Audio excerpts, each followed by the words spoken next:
Ladies and gentlemen, welcome back to the channel and welcome back to XDefiant. A recent update went out which changed a couple of things about the game. Most notably, it added the practice zone into XDefiant, which is something that came with the game initially. We had that back during the very first playtest of the game, but for whatever reason, it was not available to us when XDefiant dropped a couple of days ago. According to the patch notes, it looks like it was causing people to spawn like outside the map in some hellscape of some sort, and I don't know if there's any footage of that online, but I'd like to see what happened when people eventually got in. But regardless, the practice zone was not available, but with yesterday's update, it is now available, and my goodness, I made a video on this last year, and I just need to remake the same video pretty much here today, because for some reason, XDefiant was able to do what Call of Duty has not been able to do for 10 years. Keep in mind, the firing range in COD first started, I believe, back with Advanced Warfare, and the Advanced Warfare firing range was pretty okay. You could basically just try out some different guns and test your accuracy and things like that, but it was pretty bare bones. We all kind of thought to ourselves, with this brand new feature, every year it would get better and better, but of course that never happened. Arguably the best firing range would be the one that we had back during Call of Duty World War II, just because it had some Easter eggs involved with it. But overall, COD has always had the firing range, but it's always been broken and bare bones, and it didn't really serve that much of a purpose. What we have here in XDefiant is absolutely incredible. There are 3 zones, though unfortunately one zone is not available to us, but because I'm a YouTuber who records everything, I have footage of what the zone used to look like last June. Yeah, we're talking 1 year ago. I have footage of that, but let's just check out the firing range itself. You come in here, it's the perfect area to warm up with an XDefiant and also test out all of your weapons. You have all these different target dummies that are very close to you, and they go out to 10 meters, 25 meters, 50 meters, and you can test out any weapon you have in here, see exactly how much damage you do to the chest, how much damage you do to arms, how much damage your headshots are doing, and you can even see right down to your time to kill and your bullets to kill at these various different ranges within the game. What a fantastic idea, yet for some reason COD never implemented that. And then you turn to your right and you have a recoil tester. You know, before we would have to go into private matches in COD and just shoot at walls and, you know, keep on moving around the map and wait for the bullet decals to go away. Well, they have a dedicated place for that here within the game, where you can see exactly what your recoil is going to be like if you're not trying to mitigate it whatsoever with the attachments that you have.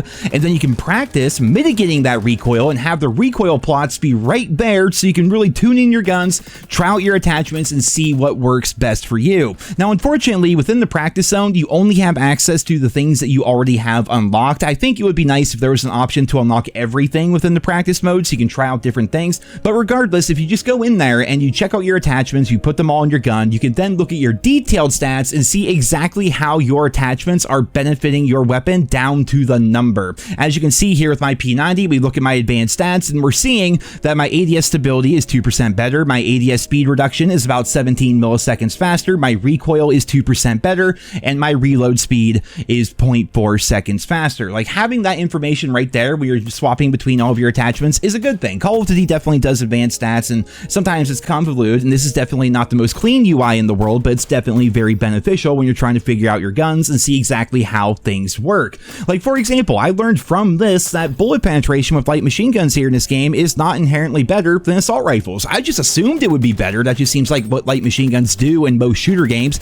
They're bigger, they're slower, they have more range, they do more damage at range, and typically they have better bullet penetration. But by default, light machine guns only have a 1x bullet penetration modifier, same as submachine guns and same as assault rifles, which is a bit odd if you ask me, but it's right there in the game, and you're able to see that by checking out the detailed stats of your weapons. On top of that, you have the other part of the firing range where you're able to go through a timed course where you just have to shoot down various enemies in the game, and they are similar to their online multiplayer counterparts. So if you're shooting at a Phantom character, for example, they're going to have 120 health as compared to the Libertads, who only have 100 health, and you can go through and just practice your aim, warm up a little bit, and it's like you're actually trying to shoot at real players. Of course, they're not moving or anything or bunny hopping nonstop. I think that's going to get nerfed here relatively soon because lots of people are getting pissed off about it, but still, they're standing targets. You can go through, practice your aim. They have the same health value. You can see your time to kill. You can kind of get an idea and a feel for your gun as you're swapping between targets and see how good of a time you can get within the course.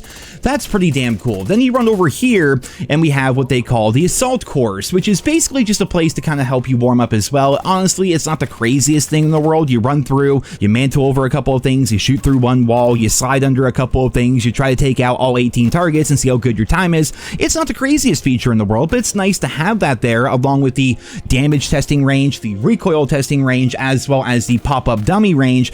That's pretty incredible. Now, when it comes to the area that's completely blocked off, again, I had to pull a video that I posted over a year ago to actually get this footage, but here we have the ability abilities and ultras area, which hopefully will be added to the game soon, because it's a fantastic place to go and test out all the different things involving the different character factions within XDefiant. You have all these target dummies and you can change their behavior. You can have them stand there doing nothing, you can have them shooting back and forth at each other, you can have them running, and from there you can test out a wide range of different abilities and how they affect the game, how much damage they can take, different ways to possibly counter different abilities.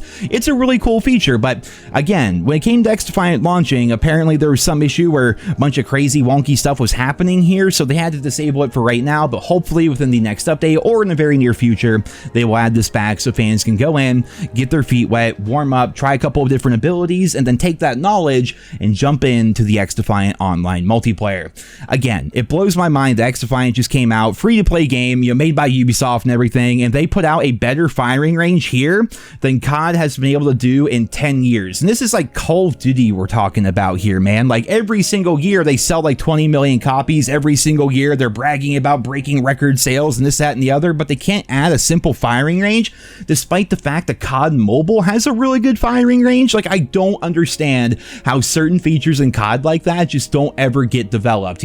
Looking back at combat records, for example, Black Ops 1, I would say, was the perfect combat record. Every combat record that came out was less detailed and more buggy and less responsive and just didn't really look all that good compared to the Black Ops 1 combat record. Like, I don't understand how they figure something out early on and then just don't expand upon it. They like have it as like a one-game feature, it seems. Hell, Black Ops 4 didn't even have a combat record, for crying out loud. Well, neither does XDefiant. I'm pretty disappointed about that. But one thing they did get right is that freaking firing range. It's fantastic. Definitely go and check it out now that it's available. It's a great place to warm up and also just really get in tune with your weapons and your attachments and exactly how they're affecting your gun. And then from there, you can figure out the perfect setup for you with each individual weapon and then take that knowledge into the XDefiant multiplayer. Ladies and gentlemen, that is it for this short little video here today. I hope you enjoyed it. Leave your thoughts and feedback down there in the comments. Thank you all so much for listening, and I hope you guys all have a wonderful day.